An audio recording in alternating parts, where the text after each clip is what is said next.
अस्सलाम वालेकुम स्टूडेंट्स। आज हम एसएसटी पढ़ेंगे।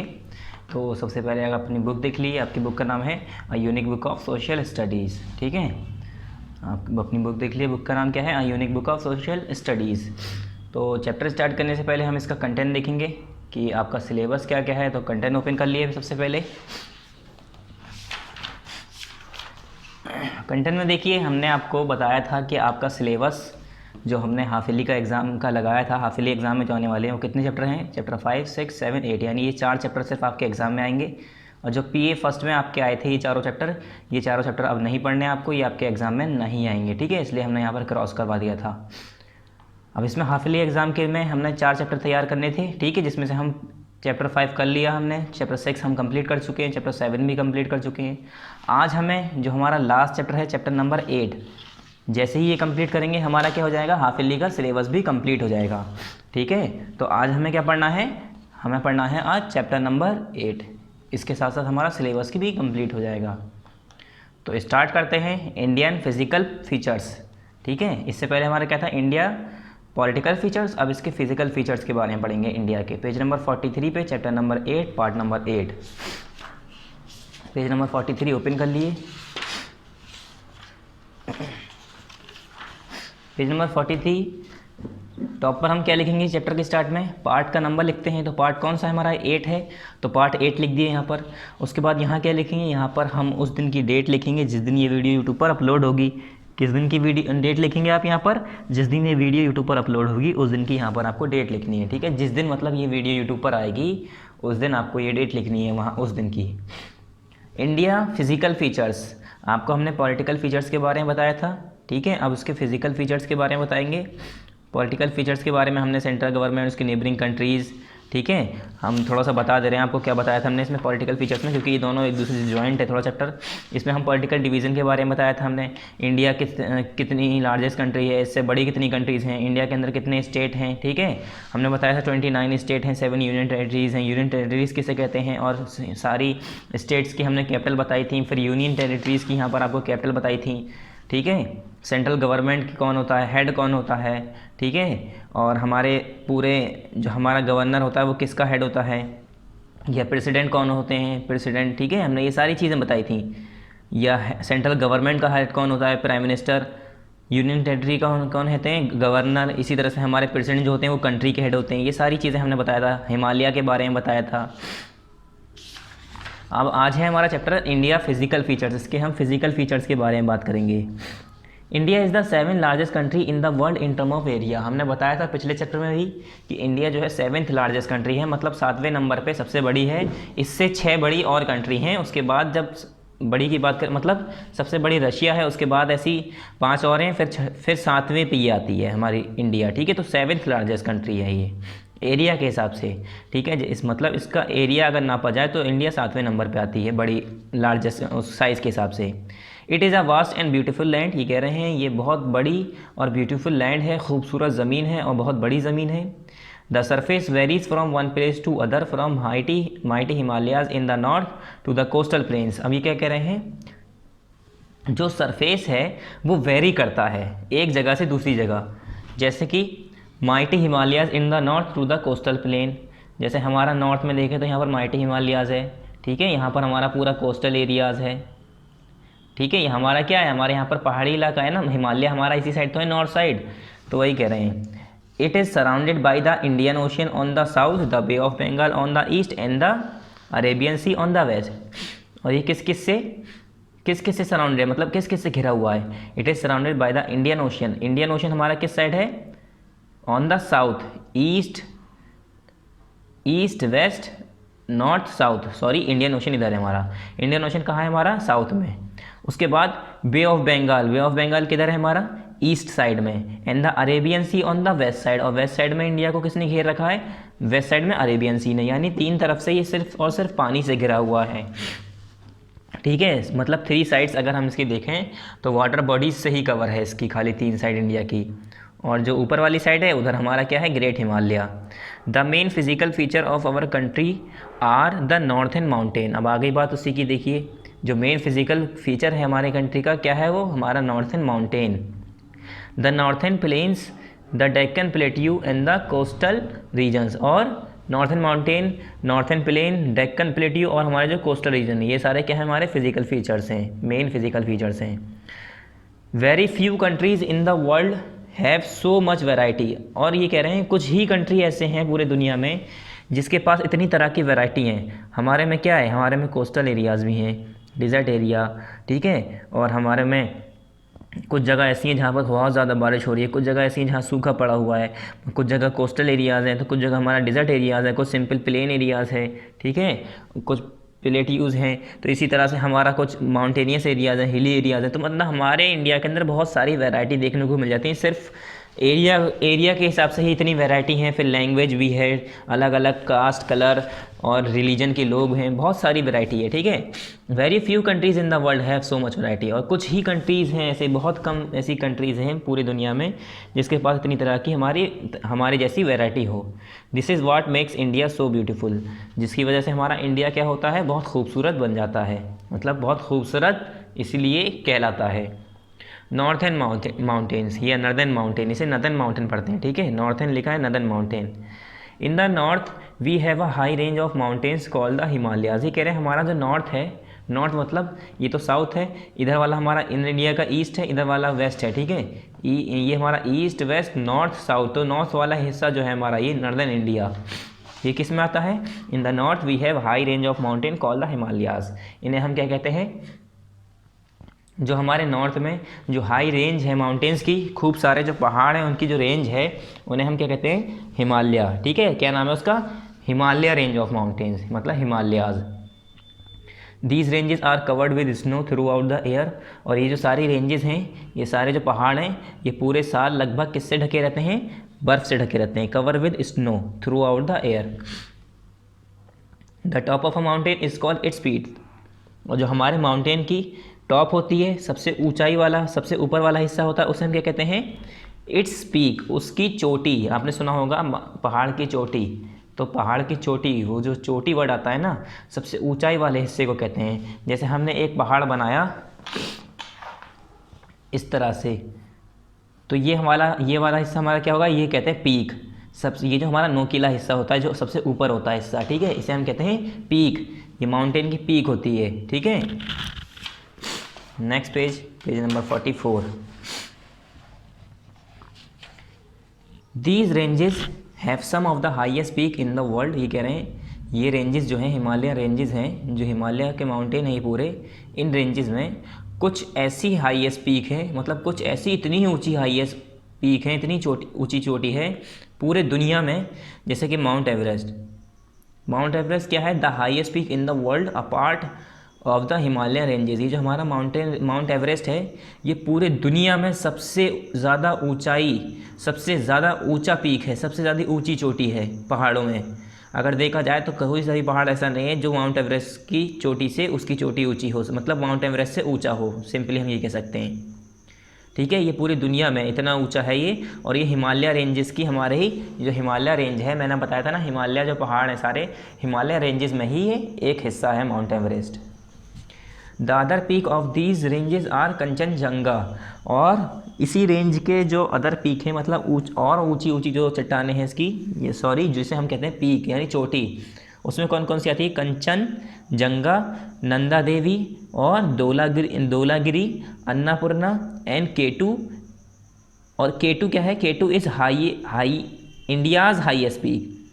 जैसे हमने बताया पूरी दुनिया में हमारा हिमालय है सबसे ऊंचा, हमारे हिमालय रेंज में सबसे ऊंचा जो हमारी पूरी दुनिया में जो है वो माउंट एवरेस्ट है। इसी तरह से जो इंडिया के अंदर देखा जाए तो केटू सबसे ऊंचा है इंडिया के अंदर, सिर्फ इंडिया के अंदर अगर कंपेयर किया जाए तो K two is the highest peak, India's highest peak, India की सबसे ऊंची पीक है ये केटू, ठीक है। Big rivers like the Ganga, the Yamuna and the Brahmaputra originate from the Himalayas. वे कह रहे हैं बड़ी बड़ी जो नदियां हैं जैसे कि गंगा, यमुना और ब्रह्मपुत्र, वो कहाँ से निकलती हैं, ओरिजिनेट होना मतलब शुरू होना, ओरिजिन शुरुआत, ठीक है, मतलब यहीं से पैदा होती हैं, यहीं से बनती हैं, यहीं से निकलती हैं। ओरिजिनेट फ्रॉम द हिमालयाज, कहाँ से, हिमालय से ही निकलती हैं। These rivers get water from the melting snow of the Himalayas. और ये जो नदियाँ हैं इन्हें पानी कहाँ से मिलता है, ठीक है। ये पानी कहाँ से आता है, जब हम लोग कह रहे हैं जैसे कि इसी हिमालय से, इसी पहाड़ों में से ही गंगा, यमुना और जो हमारी बड़ी बड़ी ये नदी जैसे ब्रह्मपुत्र, ये तीनों नदी जो है मेन, ये हमारी नदियाँ निकलती हैं, हमने कहा। तो ये नदियाँ निकलती कहाँ से है, पानी कहाँ से आ रहा है, ज़मीन के अंदर से, या वहाँ पर बारिश होती है। तो पानी कहाँ से आता है, पानी आता है जो इसके ऊपर बर्फ़ होती है वो पिघलती है, ठीक है। These rivers get water from the melting snow of the Himalayas, Himalayas की जो मेल्टिंग स्नो है, पिघलती हुई जो बर्फ़ है, उससे पानी मिलता है इन नदियों को। फिर वही पानी बहता हुआ पूरे इंडिया में हल्के हल्के करके निकलता है। These rivers flow throughout the year, और ये रिवर पूरे साल, लगभग पूरे साल बहती रहती है। Throughout the year, flow मतलब बहना, ठीक है, फ्लो मतलब बहना। These river flow throughout the year, ये लगभग पूरे साल ये नदी बहती रहती हैं। The lower slopes of the Himalayas are called Terai, जो हिमालय के सबसे नीचे वाला हिस्सा है, लोअर स्लोप जिसे कहते हैं, सबसे नीचे वाली ढाल जो है लोअर स्लोप, स्लोप कहते हैं ढलान, सबसे नीचे वाली जो ढाल है या सबसे नीचे वाला हिस्सा है जो हिमालय का, उसे हम क्या कहते हैं, तराई, ठीक है। ये कई बार आपको पहले ही पढ़ा चुके हैं हम, तराई क्या होता है। तराई के बारे में पहले भी जिक्र आया है कि lower slope of the Himalayas are Terai, lower slope of the Himalayas are called Terai, ये कई बार आपने पढ़ा होगा इस अपने एसएसटी की बुक में। They are covered with thick forest, और ये जो तराई जिसे हम कहते हैं, इस स्लोप में क्या होता है, थिक फॉरेस्ट, घने जंगल होते हैं।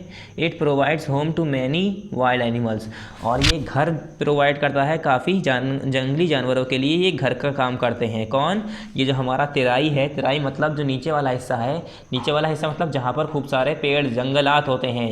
थिक फॉरेस्ट मतलब खूब घने पेड़ होते हैं, तो जंगली समझ लिए, इतने घने पेड़ होते हैं तो वहाँ पर जानवर भी रहते हैं, उन लोगों को घर मिल जाता है जानवरों को रहने के लिए। इसलिए कहते हैं जो हमारा लोअर स्लोप है हिमालय का, वहाँ पर हमें जानवर भी अलग अलग तरह के देखने को मिल जाएंगे। और इतने तरह के थिक फॉरेस्ट हैं, अलग अलग तरह के पेड़ होंगे, तो वहाँ पर कुछ मेडिसिनल प्लांट होंगे, मेडिसिनल पेड़ पौधे होंगे जिससे हम दवा भी बना सकते हैं, ठीक है। और ऐसी लकड़ियाँ भी होंगी जिससे हम अपने घर का फर्नीचर कर सकते हैं, फर्नीचर का काम कर सकते हैं। तो बहुत सारी यूजेस में आते हैं। तो यानी हिमालय एक हमारे लिए एक बहुत बड़ा सोर्स है काफ़ी चीज़ों के लिए, ठीक है। एक तो हिमालय से हमारे वाइल्ड लाइफ जो है उससे बच रही है, उन लोगों को शेल्टर मिल रहा है, जंगली जानवरों को घर मिल रहा है।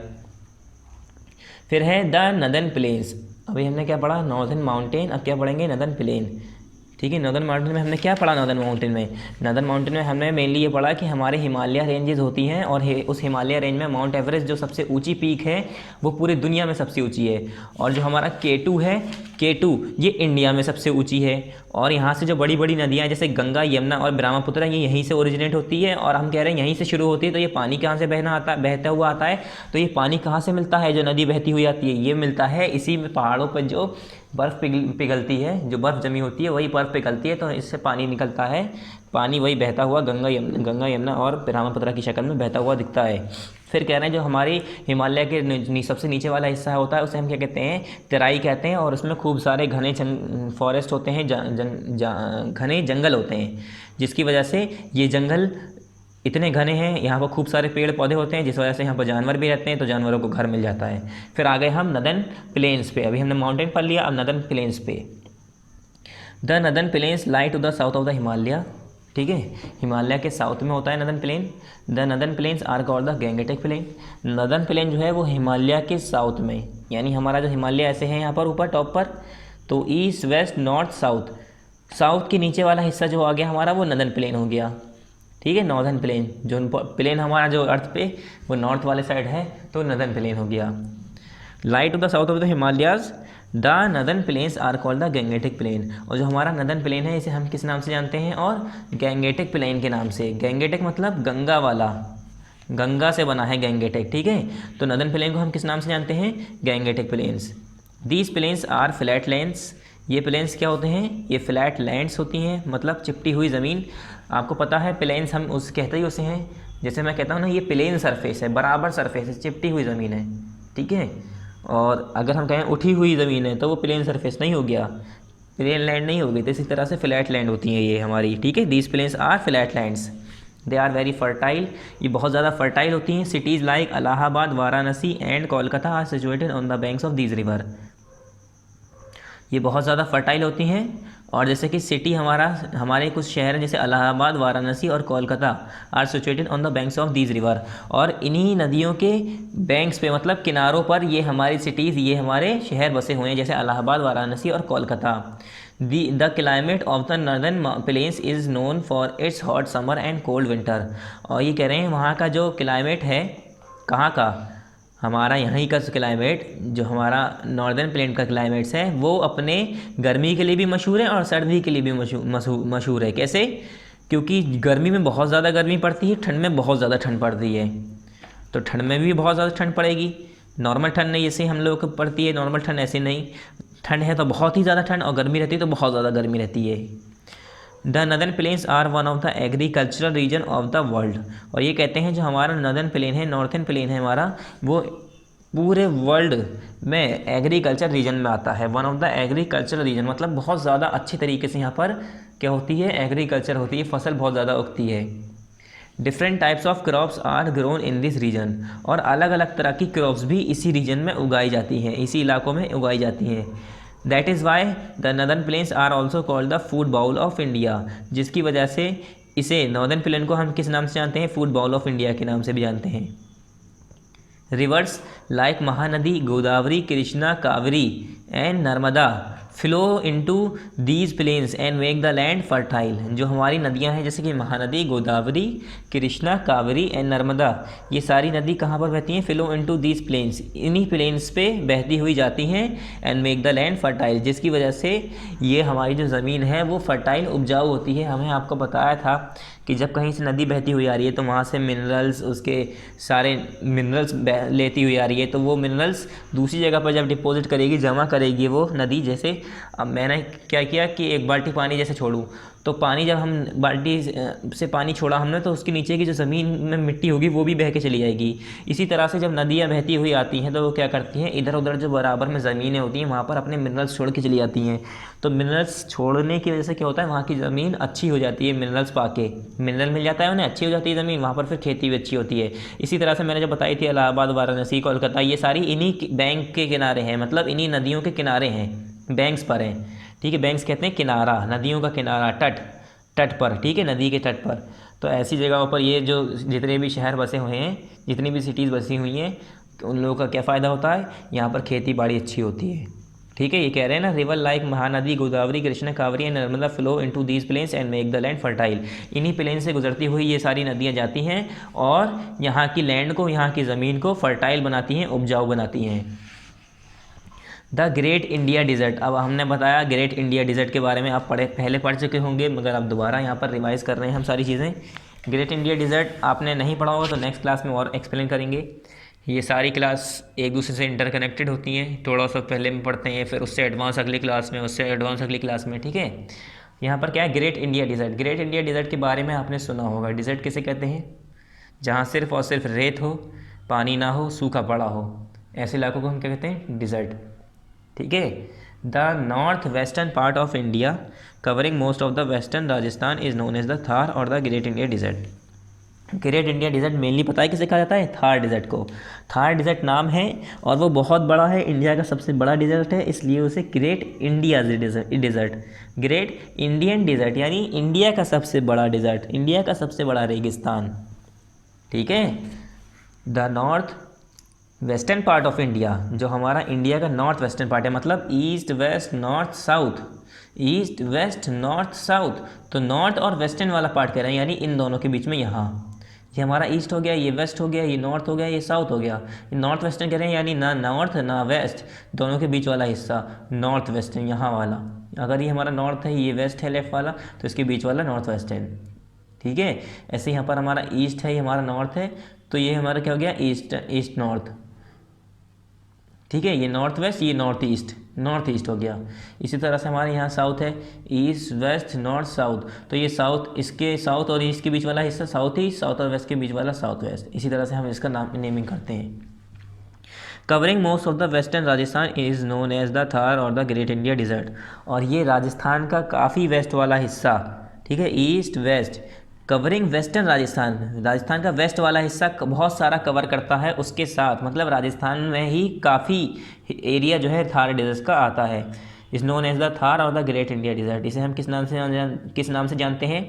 थार डिज़र्ट के नाम से, थार डिज़र्ट, या सिंपल हम कह सकते हैं द ग्रेट इंडिया डिज़र्ट, या आप कहें ग्रेट इंडिया डिज़र्ट, या हम कहें अगर थार डिज़र्ट, तो दोनों की बात सेम है, दोनों गलत नहीं कह रहे हैं। It is very hot and dry with very little rainfall. ये बहुत ज़्यादा गर्म और सूखी ज़मीन होती है, सूखी जगह होती है, विद वेरी लिटिल रेनफॉल, और बहुत ज़्यादा कम बारिश होती है यहाँ पर। The desert is covered with sand, और जो डिज़र्ट है, जो मिट्टी है, वो किससे कवर्ड होती है? सैंड से। सॉरी, जो डिज़र्ट है मतलब जो यहाँ की ज़मीन है, जो हमारे रेगिस्तान है, वो किससे कवर्ड होता है? सैंड से, मिट्टी से। ठीक है, सिर्फ और सिर्फ रेत होती है यहाँ। द वेजिटेशन इज स्कैंटी, यहाँ का वेजिटेशन कैसा होता है? स्कैंटी होता है, बहुत बेकार। ठीक है, making life in the desert extremely tough, जिसकी वजह से डिज़र्ट की लाइफ बहुत ज़्यादा टफ हो जाती है, मुश्किल हो जाती है।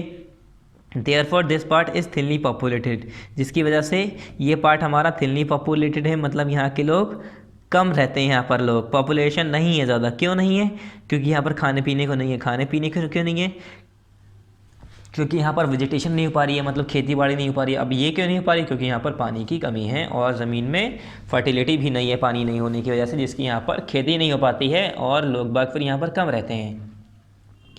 Therefore this part is thinly populated, इसी वजह से यहाँ के लोग बहुत कम होते हैं यहाँ पर लोग।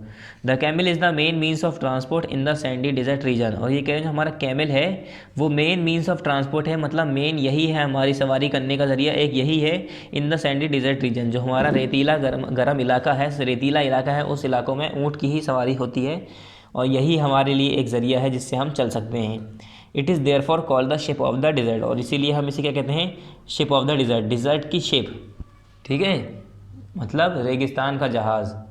ठीक है, रेगिस्तान का जहाज़ के नाम से जिसे जाना जाता है, क्योंकि यही एक ऐसा जानवर है जो नॉर्मली बड़ी तेज़ी से, बड़ी आसानी से इसके अंदर चल लेता है। रेगिस्तान के अंदर हम चलेंगे तो हमारे पैर अंदर घुस जाएंगे, मगर इसके पंजे ऐसे होते हैं, ठीक है, उसमें थोड़ा मतलब पोरस होता है, इसका पैर थोड़ा नर्म होता है, जिसकी वजह से इसके पैर अंदर घुसते नहीं हैं और ईज़िली ये वॉक कर सकता है, रन कर सकता है।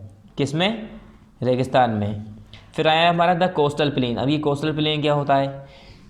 Indian coastal region have been divided into two parts. ये कह रहे हैं इंडिया का जो कोस्टल रीजन है वो दो हिस्सों में डिवाइड है। पहला कौन सा है? Eastern coastal region and western coastal region. एक ईस्टर्न कोस्टल रीजन और वेस्टर्न कोस्टल रीजन। कोस्टल मैंने बताया था ज़मीन और वो वाला हिस्सा जहाँ पर पानी मिल रहा हो, उस इलाके को हम कोस्टल एरिया कहते हैं। तो हमारा इधर नीचे पूरा ट्रायंगल शेप में मैंने बताया था Indian ocean, bay of Bengal, ये पूरा जो घेरी हुई है ये हमारा कोस्टल एरिया आता है, और ये दो हिस्सों में डिवाइड होता है, एक ईस्टर्न कोस्टल रीजन और एक वेस्टर्न कोस्टल रीजन। ठीक है, दो हिस्सों में डिवाइड है ये। Along the Arabian sea and the bay of Bengal are the coastal plains, और ये कह रहे हैं बे ऑफ अरेबियन सी से बे ऑफ बंगाल तक उसके बराबर उसके अलॉन्ग जो हमारा प्लेन है वो क्या है? हमारा coastal plain. The plains are very fertile, they also provide fish for fishing. ये कह रहे हैं जो प्लेन्स हैं वो बहुत ज़्यादा फर्टाइल है और वो हमें क्या प्रोवाइड करती हैं? फिशिंग, यानी शिकार करना, मछली का शिकार कर सकते हैं हम, मछली पकड़ के खा सकते हैं। तो ये किसकी वजह से हो रहा है? सिर्फ इंडियन कोस्टल प्लेन की वजह से। ठीक है, इंडियन कोस्टल प्लेन हमारा क्या है? समुंदर के किनारे जो हमारी ज़मीन है वो आ गई हमारी कोस्टल प्लेन। और उस जगह तो आपको पता ही है मछली तो होंगी, तो वहाँ के जो फार्मर हैं या घर वाले हैं वो लोग मेनली फार्मिंग, उनका एक ऑक्यूपेशन भी होता है कुछ लोगों का। फिर आया हमारा द डेक्कन प्लेट्यू। अब डेक्कन प्लेट्यू की क्या है? The Deccan plateau is in the southern part of our country, east west north south, south वाले हिस्से में हमारा क्या है? Deccan plateau. It is also called the southern plateau, और इसे हम किस नाम से जानते हैं? सदर्न प्लेट्यू के नाम से जानते हैं और डेक्कन प्लेट्यू के नाम से। पहला वाला हमारा क्या था? ग्रेट इंडिया डिजर्ट यानी थार डिजर्ट, दो नाम थे इसके भी। और हमारा आया डेक्कन प्लेट्यू, प्लेन पढ़ा हमने और माउंटेन पढ़ लिया, नदर्न माउंटेन पढ़ लिया, डेक्कन और नदर्न प्लेन पढ़ लिया, नदर्न प्लेन। उसके बाद हमने ग्रेट इंडिया डिजर्ट पढ़ा जिसे हम थार डिजर्ट के नाम से जानते हैं। उसके बाद हमने पढ़ रहे हैं अब great the Deccan plateau. Deccan plateau क्या है? The Deccan plateau is in the southern part of our country, it is also called the southern plateau. जो डेक्कन प्लेट्यू होता है वो कंट्री के सदर्न पार्ट में होता है और इसे हम सदर्न प्लेट्यू के नाम से भी जानते हैं। This part is conical in shape, ये हमारा पार्ट कोनिकल शेप का होता है। ये हमारा इस तरह से जो हमारा पानी वाला हिस्सा होता है, पानी के बीच में जो हमारा ऐसे ट्रायंगल शेप में आ रहा है यूँ करके इंडिया, वो हमारा क्या होता है? डेक्कन प्लेट्यू कहलाता है और सदर्न पार्ट कहलाता है। It is also called southern plateau. ठीक है, इसे हम किस नाम से जानते हैं? और सदर्न प्लेट्यू के नाम से जानते हैं। This part is conical in shape, ये हमने बताया हमारा इंडिया जैसे है इस तरह से, तो इस तरह से है ना कुछ, ऐसे, फिर यहाँ से, तो ये वाला हिस्सा हमारा कोनिकल है, कोन के शेप में है, ठीक है, नोकीला। This part of India is a peninsula, ये हमारा पार्ट क्या है, पेनिसुला है। This is called peninsular plateau, इसीलिए हम इसे पेनिसुलर प्लेट्यू भी कहते हैं। पेनिसुला हमने बताया था किसे कहते हैं, वो ज़मीन का टुकड़ा जो पानी से घिरा हो तीन तरफ से। तो ये एक दो तीन, तीन तरफ से घिरा हुआ है, तो आप इसे पेनिसुला कह रहे हैं, इसलिए पेनिसुला है, ठीक है। This part of India is a peninsula, ये इंडिया का कौन सा पार्ट है, peninsula. The Indian, this is called peninsular plateau, इसे हम पेनिसुलर प्लेट्यू के नाम से भी जानते हैं। The India peninsular has the bay of Bengal to its right east, ये कह रहे हैं जो इंडिया का पेनिसुला है वो कहाँ पर है, the Indian peninsula has the bay of Bengal to the east, east के, बे ऑफ बंगाल के ईस्ट में है हमारा जो इंडियन पेनिसुला है, ठीक है। The Arabian sea to its west, और जो हमारी अरेबियन सी है वो इसके वेस्ट में है, ठीक है। The Indian peninsula has the bay of Bengal to its east, मतलब जो हमारा बे ऑफ बंगाल है, अभी हमने बताया था आपको, बे ऑफ बंगाल देखिए यहाँ पर, तो बे ऑफ बंगाल इसके पेनिसुला के ईस्ट में है, अरेबियन सी वेस्ट में है, और नॉर्थ में क्या है हमारा, इंडियन ओशन। तो वही कह रहे हैं ये क्या कह रहे हैं, the Indian peninsula has the bay of Bengal to its east, the Arabian sea to its west and the Indian ocean to its south. वही कह रहे हैं कि हमारा जो अरेबियन ओशन, इंडियन पेनिसुला है उसमें बे ऑफ बंगाल कहाँ पर है, उसके ईस्ट में, अरेबियन सी कहाँ पर है, उसके वेस्ट में, and the Indian ocean, Indian ocean कहाँ है, उसके साउथ में नीचे। The important rivers flowing here are the Godavari, the Krishna, Mahanadi and the Narmada, और इसके अंदर से जो इंपॉर्टेंट नदियाँ हैं, इंपॉर्टेंट रिवर्स हैं जो बहती हुई जाती है, उसके नाम क्या क्या हैं, Godavari, the Krishna, the Mahanadi, the Narmada. ये चारों नदी हैं जो बहुत ज़्यादा मेन है, जो इसी के अंदर से यानी हमारे डेक्कन प्लेट्यू से बहती हुई निकलती हैं। फिर आए हम द आइलैंड। अब आइलैंड क्या होता है, आइलैंड के बारे में आपने सुना होगा। पेनिसुला और आइलैंड में क्या फ़र्क होता है, पेनिसुला हमारा तीन तरफ से घिरा होता है पानी से, आइलैंड हमारा सब तरफ से घिरा होता है, हर तरफ से, चारों तरफ से पानी पानी होता है, बीच में ज़मीन में टुकड़ा होता है, ठीक है, बीच में समुद्र के बीच में टुकड़ा होता है ज़मीन का, उसे हम कहते हैं आइलैंड।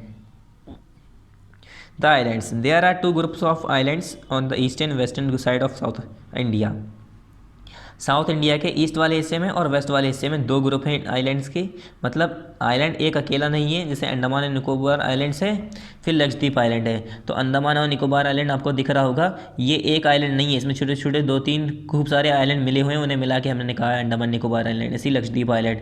ये सारे आइलैंड्स क्या हैं, ग्रुप हैं। अंडमान निकोबार आइलैंड छोटे छोटे आइलैंड्स का ग्रुप है, पूरों को मिला के क्या कह दिया, अंडमान एंड निकोबार आइलैंड। इसी तरह से लक्षद्वीप आइलैंड को मिला के कह दिया है पूरा एक, ठीक है। यही कह रहे हैं, the Andaman and Nicobar is the group of island on the eastern side and the Lakshadweep is the group of islands on the western side. Lakshadweep किस साइड है, ये group of island western side पे है, और हमारा जो अंडमान निकोबार है वो किस साइड पे, हमारा ईस्टर्न साइड पे है, ठीक है। आपको ये चैप्टर समझ में आया होगा। अब इसकी एक्सरसाइज देखते हैं। पहला क्या है हमारा एक्सरसाइज, ट्रू फॉल्स, मतलब tick the correct answer, true false नहीं, टिक द करेक्ट आंसर। ये आपको बुक में ही रहने देना है, तो इसे हम बुक में ही करेंगे। नेक्स्ट क्या है हमारा, fill in the blanks. Fill in the blanks आपको यहाँ पर हिंट दी है, मगर ये वाली हिंट पिछले चैप्टर की दे दी है, ये गलत है हिंट, ठीक है, इसलिए हमने काट दिया, आपको ये नहीं देखना है, ये सब गलत हैं, ये चॉइस गलत दे दी है इन्होंने, पिछले चैप्टर की सारी चॉइसेस रख दी हैं इसके अंदर, ठीक है। ये आपका इसमें से आंसर नहीं है, तो ये भी हमें बुक में ही करना है। फिर आया ट्रू फॉल्स पे, ये भी हमें बुक में ही रहने देना है। फिर आएंगे हम आंसर द फॉलोइंग क्वेश्चन पे, ये हमें किस में करना है, हर बार की तरह कॉपी में करना है। किस में, इन कॉपी। तो अब स्टार्ट करते हैं, पहले tick the correct option, practice time.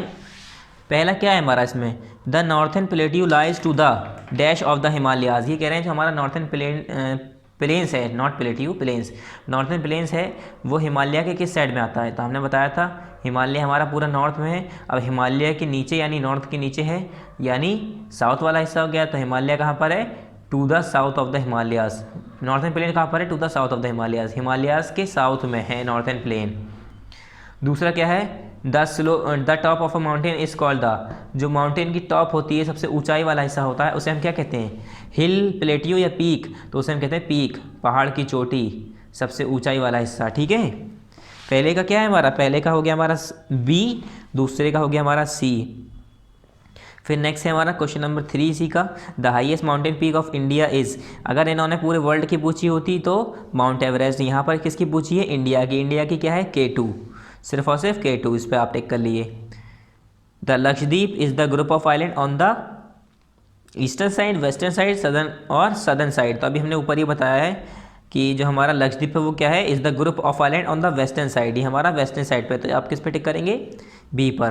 ठीक है, पहला क्या है हमारा बी, दूसरा क्या है सी, तीसरा क्या है बी, चौथा क्या है बी, ये सारे बी हैं हमारे। ठीक है, इसका हमारा क्या हो गया, वेस्टर्न आइलैंड पे, वेस्टर्न साइड्स। ये जो लक्षद्वीप आइलैंड्स है, ग्रुप ऑफ आइलैंड, वो कहाँ पर है हमारा, वेस्टर्न साइड से। ये बुक में है आपके, देखिए Lakshadweep is the group of island on the western side, ये आपकी बुक में दिया है, ये दिया। फिर नेक्स्ट आते हैं फिल इन द ब्लैंक्स पे। फिल इन द ब्लैंक्स में हमारी ये इन्होंने चॉइसेस गलत दे रखी थी, सारे हिंट आपको गलत दे रखे थे। हेल्प बॉक्स गलत है आपका, ये पिछले चैप्टर का हेल्प बॉक्स इन्होंने सेम बना दिया है यहाँ पर, तो इसे नहीं देखेंगे, हम जो करा रहे हैं वो कर लेंगे।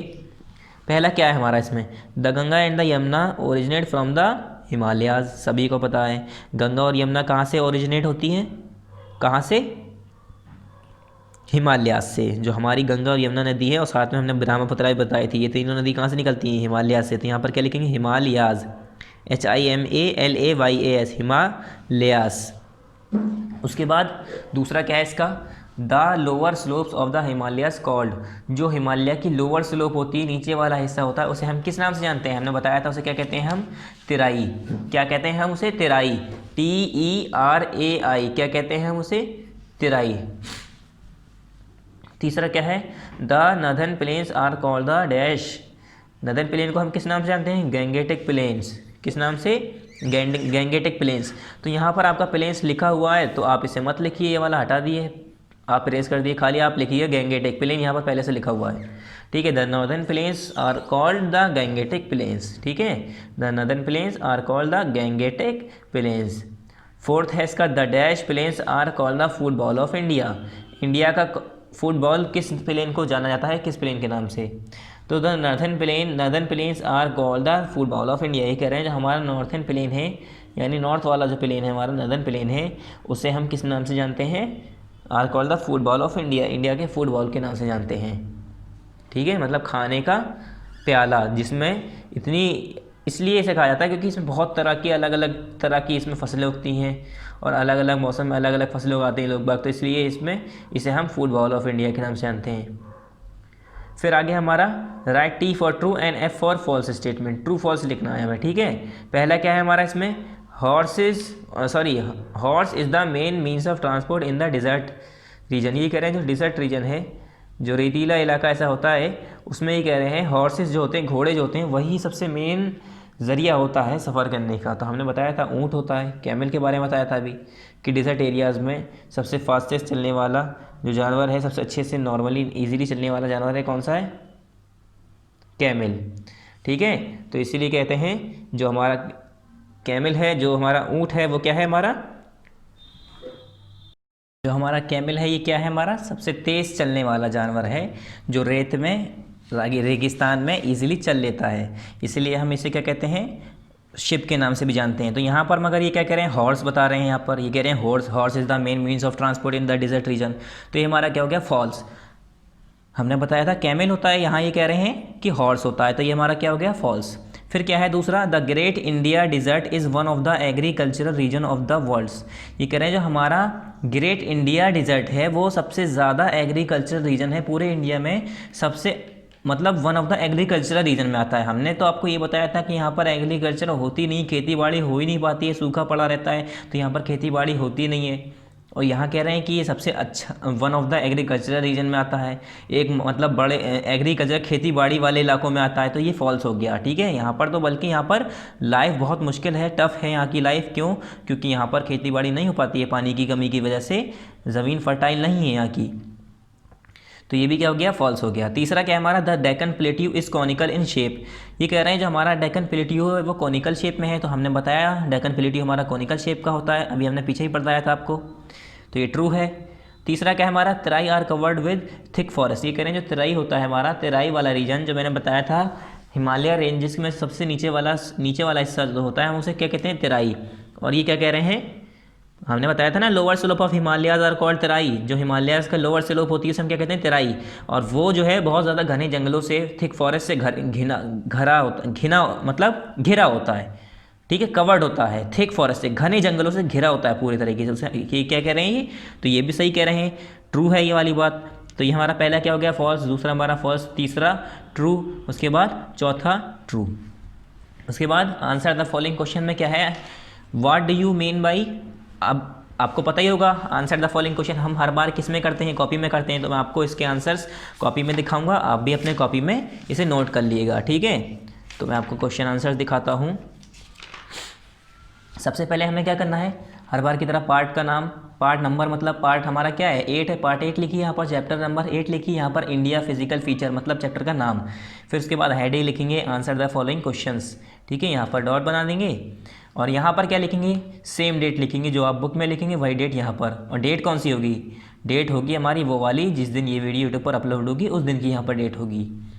क्वेश्चन नंबर फर्स्ट क्या है इसका, पहले बुक में देखते हैं। What do you know about the northern mountains of India. Northern mountains of India के बारे में आप क्या जानते हैं, ठीक है। इंडिया के नॉर्दर्न माउंटेन्स के बारे में क्या जानते हैं, जो इंडिया का नॉर्दर्न माउंटेन्स के बारे में आप क्या जानते हैं। तो ये कह रहे हैं इन द नॉर्थ, क्वेश्चन पहले उतार लिए, what do you know about the northern mountains of India, question mark, एक लाइन छोड़ के answer number first. In the north we have a high range of mountains. ये कह रहे हैं हमारा जो नॉर्थ वाला हिस्सा है वो हमारे पास वहाँ पर क्या है, हाई रेंज ऑफ माउंटेन्स है, उसे हम कहते हैं कॉल द हिमालयाज। किस नाम से जानते हैं उसे हम, हिमालयाज के नाम से। These ranges are covered with snow throughout the year. और ये रेंजेस हमारी क्या है, थ्रू आउट द एयर मतलब पूरे साल बर्फ़ से ढकी होती है। The top of a mountain is called its peak. और जो माउंटेन का टॉप होता है उसे हम क्या कहते हैं, उसकी पीक। इट्स पीक मतलब उसी की पीक, उसकी चोटी, ठीक है। तो यहाँ पर इतना आंसर ठीक है, ज़्यादा बड़ा आंसर नहीं लिखना है। तो यहाँ से हमारा आंसर शुरू होगा हमारा। Answer number first, in the north we have a high range of mountains called the Himalayas. These ranges are covered with snow throughout the year. The top of a mountain is called its peak, ठीक है। यहाँ पर हमारा answer number first complete हो गया। Question number 2 क्या है, name the major islands group of India. India के मेजर आइलैंड ग्रुप्स के नाम बताने हैं। तो मैंने अभी आपको बताया था, आइलैंड वाला हमने जो पढ़ा था 2 ग्रुप बताए थे मैंने। आंसर नंबर 2, पहले क्वेश्चन बता लिए, name the major islands group of India, full stop. Question number 2 के बाद एक लाइन छोड़ी। Answer number 2, the major islands group of India are, ठीक है। The major island groups of India are, उसके बाद द अंडमान, ठीक है, Andaman and Nicobar island, NICO, Nicobar island, या सिंपल ऐसे लिखेंगे the Andaman and Nicobar is the group of island on the eastern side. ये हमारे ईस्ट साइड पे है, ठीक है। कैसे लिखेंगे, the major island groups of India are, उसके बाद पहला बताएंगे हम, the Andaman and Nicobar is the group of island on the eastern side. जो अंडमान और निकोबार आइलैंड है वो कहाँ पर है, हमारा ईस्टर्न साइड में है। एंड द नेक्स्ट पेज पे इसके बाद, ठीक है, एंड द नेक्स्ट पेज में यहाँ पर लक्षद्वीप, लक्षद्वीप लिखा है, लक्षद्वीप पढ़ते हैं इसे, ठीक है। Lakshadweep is the group of island on the western side. और जो लक्षद्वीप है हमारा वो किस क्या है, वो आइलैंड्स का ग्रुप है, वो जो हमारा वेस्टर्न साइड में है, ठीक है। तो यहाँ पर हमारा आंसर नंबर 2 भी कंप्लीट हो गया। क्वेश्चन नंबर 3 क्या है, क्वेश्चन नंबर 3 देखिए, describe the characteristic of the great India desert. जो हमारा ग्रेट इंडिया डिजर्ट है उसकी कैरेक्टरिस्टिक्स के बारे में, उसकी खूबी या उसके बारे में हमें बताना है, डिस्क्राइब करना है। तो क्वेश्चन नंबर 3 देख लीजिए, describe the characteristics of great India desert. Answer number 3, Thar और the great India desert is very hot and dry. Thar मैंने बताया था इसका थार भी नाम है, तो थार कह रही है या द ग्रेट इंडिया डिजर्ट कह रही है, दोनों ही इसके नाम है। Is very hot and dry, ये बहुत ज़्यादा गर्म और ड्राई है, सूखा इलाका है। विद वेरी लिटिल रेनफॉल, बहुत ज़्यादा कम बारिश होती है यहाँ पर। It is covered with sand, ये पूरा रेत से ढका हुआ है। Life is extremely tough due to scanty vegetation, और यहाँ की ज़िंदगी बहुत ज़्यादा टफ है स्कैंटी वेजिटेशन होने की वजह से। Camel is the main means of transport in the desert region, और यहाँ का जो मेन मीन्स ऑफ ट्रांसपोर्ट है, मतलब सफ़र के लिए जो जानवर यूज़ करते हैं लोग बाग, मेन क्या है हमारा, कैमल, ठीक है। कैमल क्या है, कैमल। फिर है question number 4, why are northern plains call the football of India, ठीक है। यहाँ पर क्वेश्चन देखिए, why are northern plains call the football of India. जो नॉर्थन प्लेन है उसे फुटबॉल्स ऑफ इंडिया क्यों कहा जाता है, तो इसे फुटबॉल्स ऑफ इंडिया क्यों कहा जाता है, मैंने बताया था आपको। तो क्वेश्चन नंबर 4 देखिए, why are northern plains call the football of India, question mark. उसके बाद answer number 4, the northern plains are one of the agricultural region of the world. Different types of crops are, यहाँ पर है हमारा different types of crops are grown, next पे होगा हमारा grown in the region, that is why the northern plains are also called the football of India. यहाँ पर हमारा आंसर नंबर 4 भी कंप्लीट, ठीक है। मैंने बताया था यहाँ पर अलग अलग तरह की हमारे फसलें उगाई जाती हैं, जिसकी वजह से ये मेन एक एग्रीकल्चरल रीजन में आता है पूरे वर्ल्ड में, जिसकी वजह से इसे फुटबॉल ऑफ इंडिया कहा जाता है। क्वेश्चन नंबर 5 क्या है हमारा, बुक में देख रही है पहले, name the rivers flowing through the Deccan plateau. Deccan plateau से जो नदियाँ बहती हैं उन नदियों का नाम बताने हैं। तो मैंने आंसर बताया था आपको पहले भी, ये क्वेश्चन हम मतलब ये चीज़ें पढ़ चुके हैं। Name the rivers flowing through the Deccan plateau. उसके बाद आंसर नंबर 5, आंसर नंबर 5 क्या है हमारा, the important rivers flowing through the Deccan plateau are the Godavari, the Krishna and the Mahanadi and the Narmada. कौन सी डेक्कन प्लेट्यू से कौन कौन सी बहती हैं, गोदावरी, GODAVARI गोदावरी, उसके बाद द कृष्णा, उसके बाद the Mahanadi and the Narmada. ये हमारी क्या हो गई, नदियों के नाम हो गए जो डेक्कन प्लेट्यू से बहती हैं। मैं आपको आंसर द फॉलोइंग क्वेश्चन एक बार दोबारा दिखा रहा हूँ। क्वेश्चन नंबर फर्स्ट हमारा था, what do you know about the northern mountains of India. India के नॉर्थन माउंटेन्स के बारे में आप क्या जानते हैं, ये बताना था हमें। तो हमने यहाँ पर बताया था कि ये हाई रेंजेस माउंटेन्स हैं जिसे हम हिमालय के नाम से जानते हैं, और ये पूरे साल लगभग किससे ढकी रहती है, बर्फ़ से ढकी रहती है, और जो इसका टॉप वाला हिस्सा होता है उसे हम पीक कहते हैं। ठीक है, बताने को तो इसमें बहुत कुछ है मगर इतना ही सही है, ज़्यादा बड़ा हो जाएगा आंसर। क्वेश्चन नंबर 2 क्या था हमारा, मेजर आइलैंड ग्रुप्स इंडिया के बताने थे। तो हमने बताया था the major island groups of India are the Andaman and Nicobar is the group of island on the eastern side. जो अंडमान और निकोबार ग्रुप ऑफ आइलैंड है वो हमारा ईस्टर्न साइड है, इंडिया के ईस्ट वाले साइड में। एंड द, फिर यहाँ से नेक्स्ट पेज पे एंड द के बाद, ठीक है, एंड द के बाद नेक्स्ट पेज पे and the Lakshadweep is the group of island on the western side. Lakshadweep जो है हमारा ग्रुप ऑफ आइलैंड किस साइड है, वेस्टर्न साइड में है। फिर हमारा क्वेश्चन नंबर 3 था, describe the characteristic of great India desert. Great India desert की कैरेक्टरिस्टिक उसके बारे में बताना था। आंसर नंबर 3 हमने फिर लिखा थार और the great India desert. Thar desert भी कहते हैं इसे या ग्रेट इंडिया डिजर्ट भी कहते हैं। Is very hot and dry and with very little rainfall, मतलब बहुत ज़्यादा गर्म और सूखा इलाका है ये, यहाँ पर बारिश बहुत कम होती है। It is covered with sand, ये पूरी तरह से रेत से ढकी हुई है। Life is extremely tough due to scanty vegetation, यहाँ पर खेती बाड़ी कम होने की वजह से, खेती में मतलब यहाँ पर फसल नहीं उगती है, जिसकी वजह से यहाँ की ज़िंदगी बहुत ज़्यादा मुश्किल है, टफ है, और लोग बाग भी कम रहते हैं। Camel is the main means of transport in the desert region, और इस रीजन में कैमिल ही एक जानवर है ऐसा जो ईजिली वॉक कर पाता है, चल पाता है, जिसकी वजह से यही मेन मीन्स ऑफ ट्रांसपोर्टेशन है यहाँ का। ठीक है, क्वेश्चन नंबर 4 था फिर हमारा, why are northern plains called the football of India. Northern plain को फुटबॉल ऑफ इंडिया के नाम से क्यों जानते हैं, तो हमने बताया था जो नॉर्थन प्लेन है वो पूरे वर्ल्ड में एक one of the agriculture region में आता है, मतलब सबसे ज़्यादा खेती बाड़ी यहाँ पर होती है नॉर्थन प्लेन में, और यहाँ पर डिफरेंट टाइप्स ऑफ क्रॉप्स उगाई जाती हैं, अलग अलग तरह की यहाँ पर फसलें होती हैं। ठीक है, तो इसी वजह से क्या कहा जाता है, that is why the northern plain are called the football of India. इसी वजह से इंडिया का फुटबॉल के नाम से जाना जाता है इसे। क्वेश्चन नंबर 5 जो लास्ट क्वेश्चन था हमारा, कि रिवर्स बताइए जो डेक्कन प्लेट्यू से बहती हुई आती हैं। तो हमारी कौन कौन सी नदियाँ हैं, the important rivers flowing through the Deccan plateau are, पहली गोदावरी, कृष्णा, महानदी एंड नर्मदा। ये चारों रिवर हमारी डेक्कन प्लेट्यू से बहती हुई आती हैं। हमारा आंसर नंबर 5 भी कंप्लीट। हमारा यहाँ पर कोर्स कंप्लीट हो गया है, तो आप यहाँ पर क्या लिखेंगे, हाफ ईयरली कोर्स कंप्लीटेड। आप और अच्छे से लिखना चाह रहे हैं तो और अच्छे से लिख लीजिएगा।